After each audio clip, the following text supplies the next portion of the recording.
Energy FM. Same. Pero iba, 106.7 Energy FM Pangga. Huwag mo sabihing radyo, sabihin mo. Good morning Luzon, Visayas at Mindanao, Metro and Mega Manila. Siyempre good morning din sa napakaganda, napaka-sexy DJ Lindsay. Good morning! Good morning, Baby Toby! Uy, ang ganda mo talaga ngayon, DJ Lindsay. Anong meron? Wala naman. Wala naman. Ganun na talaga eh. Normal na lang pala talaga sa'yo yan. Ang hirap eh. Actually, di ba?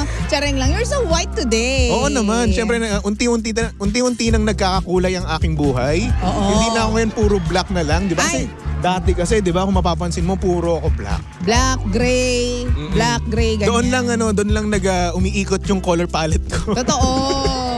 Well, normal naman yan sa mga lalaki din. Ganyan din yung ibang mga lalaki, puro itim lagi yung suot. Pero ngayon, sumusubok na ako ng iba pang kulay. Kung makikita mo, di ba, nagre-red na ako. Oo. Nag-green na ako. Tama. Di ba, nagpa-pastel color na rin ako, tas more on white na rin ako ngayon. Tama, in fairness. In fairness, no, bihira na lang ako mag-itim. Feeling ko, gusto ko makita ka na naka-pink. Naka-pink. At saka green. One time, nag-pink na ako, di ba? Hindi ko na maalala. Hindi ko na maalala Anong yun. pink?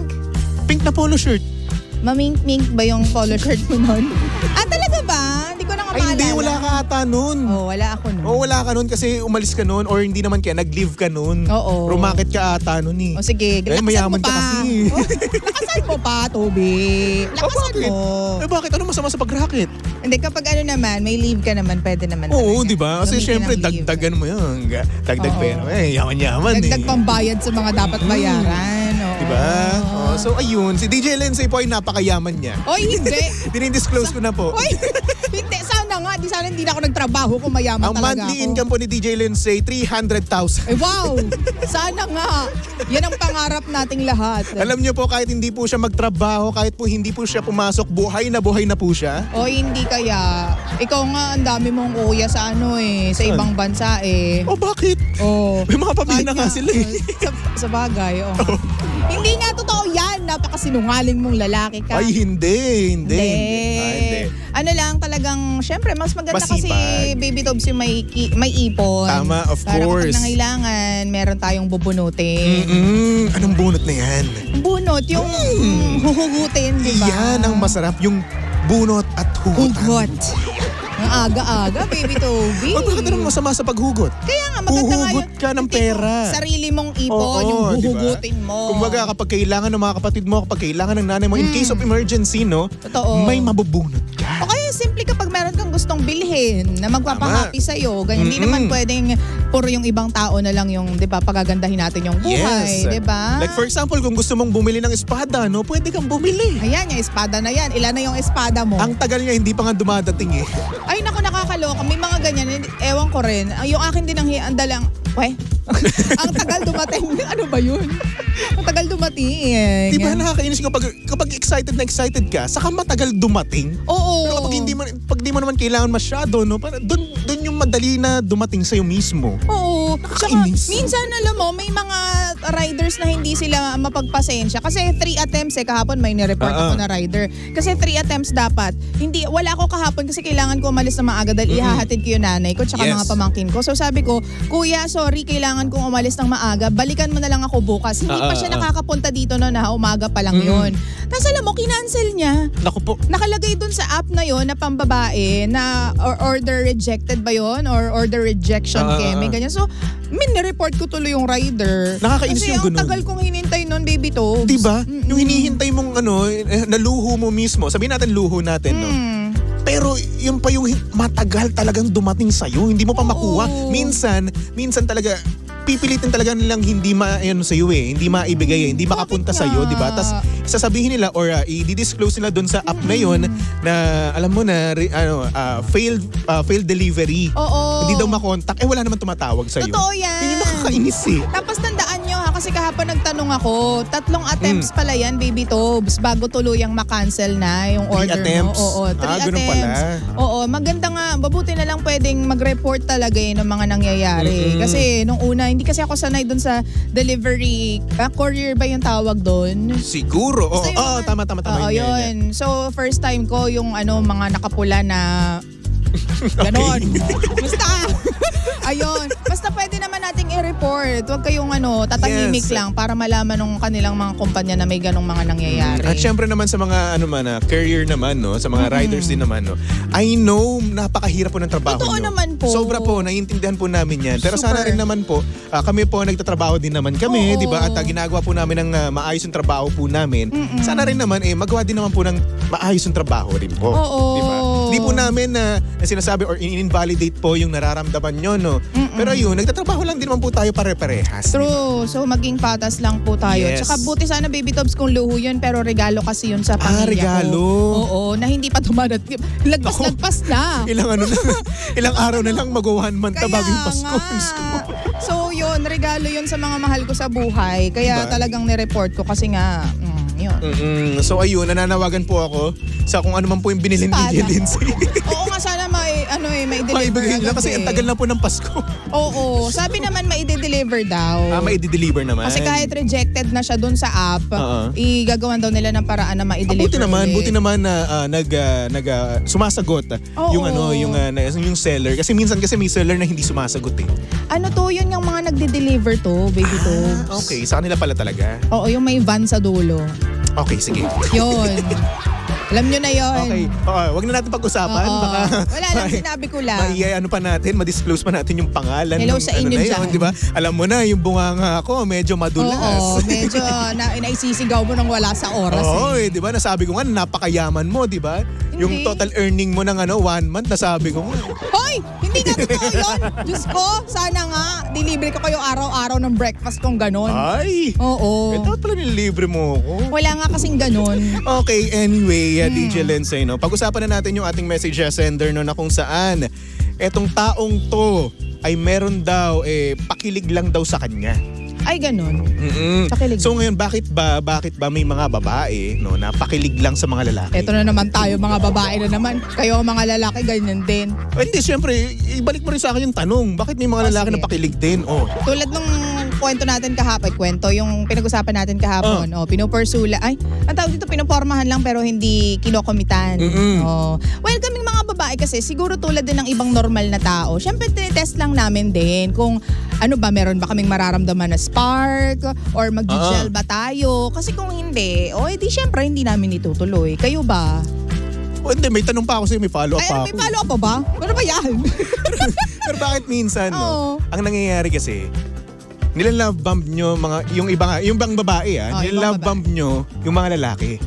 Na kung saan kapag wala pang feeling sa inyo ng lalaki, syempre love bomb, di ba? Oo. Tapos kapag na-fall na, di ba, saka kayo magiging inconsistent. Oo. Bakit Wait, yun? Baby Tobes, i-explain mo muna kung ano yung ibig sabihin ng love bomb para Love sa lahat bomb ng pangga natin. is, kumbaga, isang araw, talagang pakilig siya ng pakilig sa'yo. Kumbaga, lahat ng effort ginagawa niya sa'yo. Yes. Lahat as in. Lahat na, sabihin natin, pinaparamdam niya sa'yo na may gusto siya sa'yo. Pero kinabukasan, wala na, ang cold na. Well, hindi na. Well, kasi sa ibang mga babae, siguro trip nila yun. Siguro may pinagdaanan, gumagante sa hindi naman tamang channel na paggagantihan o sa taong paggagantihan, 'di ba? Pero yeah, minsan nangyayari or yung iba naman nagla-love bomb, Baby Tobes, alam nila meron silang ginawang mali, so may pagbawi effect na lang. Kaya sila nagla-love bomb, 'di ba? Okay, so ganun. Ikaw ba never ka pa nag-love bomb before? Never. Never. Feeling ko nga wala yun sa pagkatao mo eh. Kasi ako kapag gusto kita, araw-araw, consistent kasi ako. Consistent. Kasi ayoko kasi nung inconsistent ako. Kasi, Yung sustainable lang. oo, kasi isipin mo, no, kapag inconsistent ka, parang hindi mo naman gusto talaga yung tao. Totoo. Diba? Parang mararamdaman niya yun sa sarili niya eh, di ba?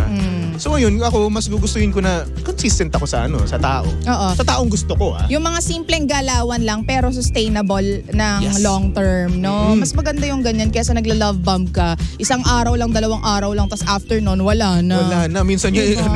kalahating araw lang, tapos the following, as time goes by, wala na eh. Oo, sa umpisa lang. Yan yung sinasabi nila na ningas kugon. Ay, nako. Diba?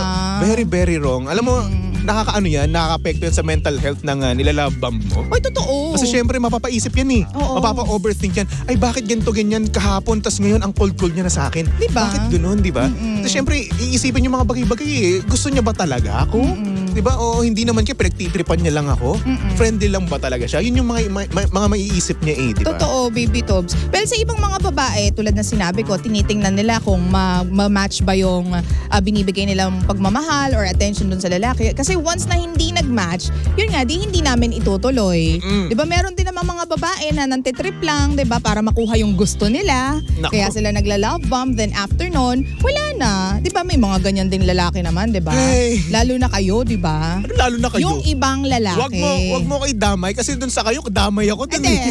Sila. Di ba? Alam mo, kilala mo ako. Oo, si Baby Tobin siya ganyan. Pero may mga lalaking ganyan, di ba, na once na nakuha na yung kanilang Yes. gusto doon sa babae. So ayun, sasagutin ko na nga yung tanong mo Oo. na bakit may mga lalaki na nagla-love bomb nga. Oo. Napakilig nga. So Bakit? siguro nga, yung ibang lalaki, no, kaya nila ginagawa yun is baka nga may gusto lang talaga silang makuha. Ganun kasi yun. Oo. So kaya ngayon, papakiligin ka nila, kukuhanin yung loob mo, at kapag na-fall ka na, ayun, saka sila a-action ng mga bagay-bagay, di ba? Diba? Tapos after that, kapag mayroong nangyari na sa inyong whatsoever na mekos-mekos na yan, Oo. ayun, goodbye. Oh, on to the next victim naman. Yeah. Oo. Diba? Karamihan sa mga lalaking ganyan is yung F-boy. F-boy, totoo yan. Kasi hindi naman magiganyan yung mga yung mga matitunong lalaki eh. Totoo. Lalo na kapag napasakto ka sa sa bad boy. Bad boy. Diba? Kaya kung ako sa inyo, humanap kayo ng isang katulad ni Baby Toby. Ay, talaga Good naman. boy. Diba? Consistent. Diba? Ayan. Kapag gusto ka lang talaga. Diba? Kung ikaw yung gustong-gusto niya, ay nako, ikaw lang talaga nakikita ko. Totoo. Hindi, importante yun eh, na consistent nga yung tao. Diba? Tama, diba? Tsaka mas nakakakilig yun. Yung Oo. consistency. Totoo. Green flag yun. Oo. Pero kasi hindi mo malalaman na consistent siya kung hindi mo siya sasamahan ng matagal na panahon. Kasi wala namang makakapagsabi na consistent yan kung isang linggo pa lang kayo nagde-date, di ba? Aminin mo naman yan. Actually, oo. Kasi di ba kapag first week, second, or 1 month, 2 months, 3 months, nandiyan pa yung, di ba, para sabi nga nila, honeymoon stage. Di ba? Heightened pa lahat ng senses ninyo. So, gusto mo mag-effort na mag-effort, makita na makita. Then after 1 year or 2 years, dyan mo makikita yung totoong kulay Ay, ng tao. nako. Oo, tama ka dyan. Diba? Kasi baka mamaya sa loob lang ng isang taon, magbabago. Uy, totoo yan, di ba? Kaya nga, which leads me to this question, Baby Tobs. Naku, kinakabahan ako. Hindi, sa tingin mo, kasi napapag-usapan na naman to bilang marami na naman magpapakasal ngayong taon eh. Sa tingin mo, mas okay ba na mag-live-in muna? Ay, oo. Sandali! Or kasal agad before living in one house lang? Sa akin, live-in muna bago kasal. Talaga? Kasi syempre, di ba, doon mo malalaman yung kung paano ba kayo sa isang bubong. Yun nga. Kumbaga, ito yung yung practice stage nyo, di ba? Oo. Syempre, kung magsasama kayo bago ang kasal or after ng kasal, di ba? Parang diyan kayo magkakaroon ng maraming problema eh. Kumbaga, hindi pa kayo sanay. Oo. Kasi eto sabi sa akin to ng ninong ko, Oo. which is kasal na, no? Hi, Ninong. Ayan, Ninong mo. Doon mo daw Ano regalo ng malalaman. Ninong mo ng Pasko? 500. Ano? Okay, doon mo malalaman. Di ba? So yun, doon mo malalaman kung paano, kung compatible ba kayo sa isa't isa. Totoo naman. Kasi meron kasi siyang nakita na magkarelasyon na after lang nila kinasal, doon lang sila nagsama. Oo. So ayun, nagkaroon silang maraming problema. Di ba? Tapos ayun, nasabi niya nga yun na kapag nagsama kayo, diyan nyo makikilala yung isa't isa. Totoo. Tapos, diyan din dadami yung problema nyo. Totoo. Diba? Kaya ako para sa akin, nag-decide ako noon na dapat siguro mag-live-in muna Totoo. bago kayo ikasal.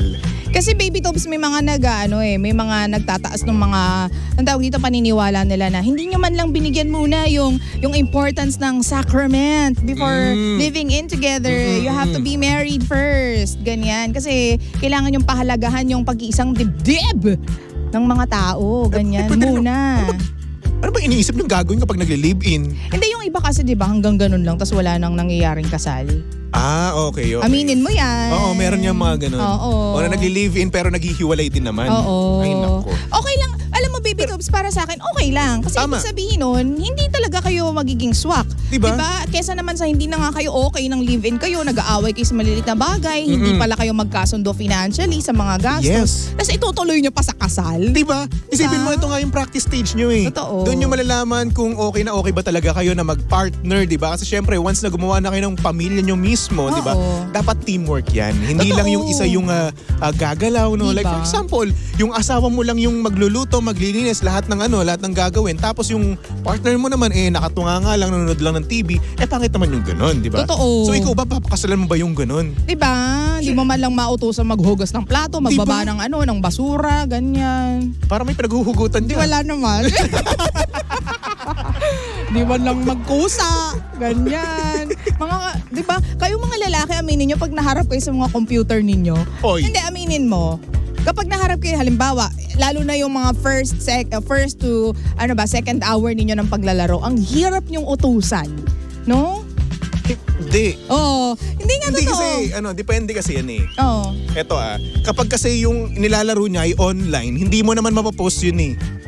Kapag offline naman, pwede naman namin i-post yun eh. Kapag online, hindi naman napapost yung online eh. Sana naman lang bago kayo maglaro, tanongin nyo muna, di ba? May papagawa ka ba sa akin? Kasi or naman, kahit magmatic na, wag na magtanong. Kami naman kasi, di ba, after naman namin, kunwari yung sa Valorant, di ba?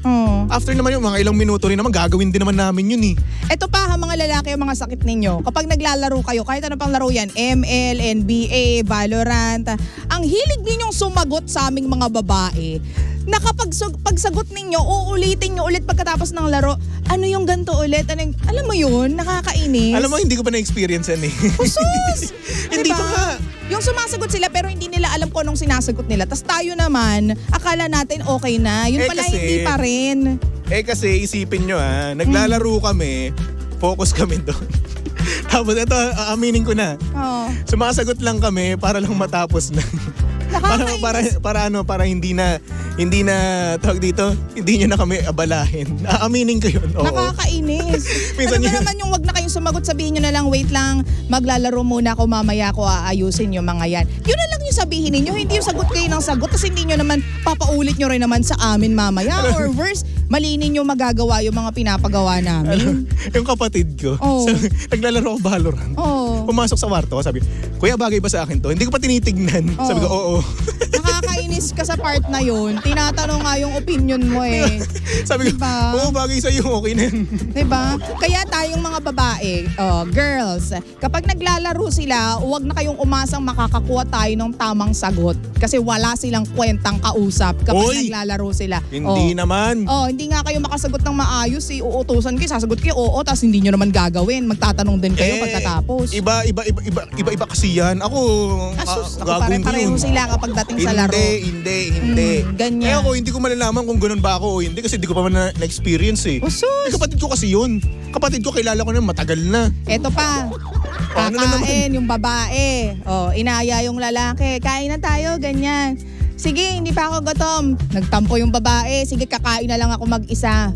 Pagkatapos, nagalit yung babae, natulog agad. Nagtanong yung lalaki, bakit anong problema?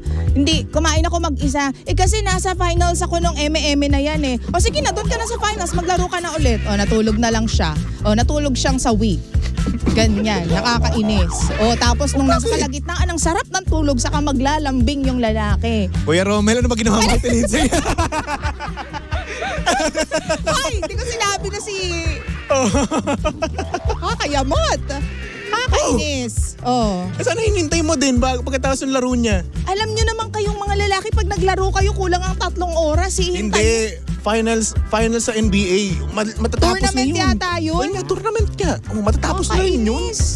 Ay nako, tama na. Wag na, baka mamaya kung ano pa mga problema maisiwalat ko dito. Too much information. Tama na. Hugot na hugot. Diba? Kainis itong mga lalaki to. Halata mo talagang pinagdaanan niya mismo. Kagabi lang. Makakainis. Ang sakit na ng cheekbone ko. Diba? Pero carry lang yan. Yung mga maliliit na bagay naman na ganyan, huwag natin palakihing mga babae. Oo, kayo naman. Oo. Minsan lang maglaro yung mga jowa nyo. Hindi minsan, baby Toby. Huwag ka nang humirit pa. Alam nyo, ang gawin nyo kasi kapag naglalaro yung jowa nyo, samahan nyo, ganun. Samahan nyo. Oo, maglaro din kayo kasi syempre yung paglalaro nyo na yun, ibig sabihin nun, mahalagang mahalaga ka sa kanya. Sus! Tigilan, baby Toby, tigilan mo na. Huwag mo na ipagtanggol si Romel. Tama na, Hindi. okay na yun. Minsan lang mag-release ng stress yung mga lalaki. Siguro, Araw-araw! ay bakit? Ang taas sa kuryente! Hindi, naku, tigilan mo na, Toby. Okay Ay, nako. na. Anyway, sa mga pangga natin dyan na nakakaranas ng love bombing, no? Ano ba, ba't ganyan na naman itsura mo? Wala. O yan, nagla-love bomb kapag may kasalanan, yun. Ay, no, sana naman, no? Sana naman, ma-realize ko rin na minsan, baka naman talaga friendly lang talaga or ganoon talaga yung taong kinakausap nyo ngayon, di ba? Malay mo rin naman, ganoon din siya sa iba. Kaya wag tayong masyadong delulu, okay? Delusional. Ay nako, mga pagya, susunod na ang napakaganda, napaka-sexy DJ Lensay para sa programang Lihim ng Liham. And of course, nakasama mo't nakalandian ng hot baby boy ng radyo.